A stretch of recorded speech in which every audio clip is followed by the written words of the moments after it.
बैंगलोर से एक बड़ी खबर सामने आई है, जहां बीएमटीसी में यूपीआई टिकटिंग और शक्ति स्कीम का बड़ा मिसयूज पकड़ा गया है। जानकारी के मुताबिक 5 कंडक्टर्स को सस्पेंड कर दिया गया है, जिन पर इल्जाम है कि उन्होंने सरकारी क्यूआर कोड हटाकर अपने पर्सनल यूपीआई से पैसे लिए और कॉरपोरेशन का पैसा अपने अकाउंट में डाइवर्ट किया।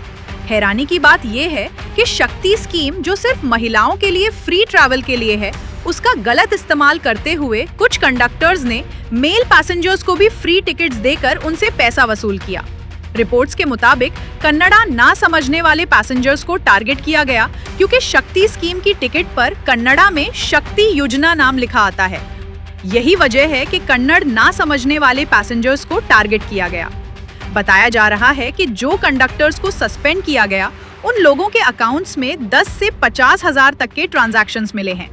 फिलहाल अथॉरिटीज ने सख्त एक्शन लेते हुए कंडक्टर्स को सस्पेंड कर दिया है और मामले की गहरी जांच जारी है।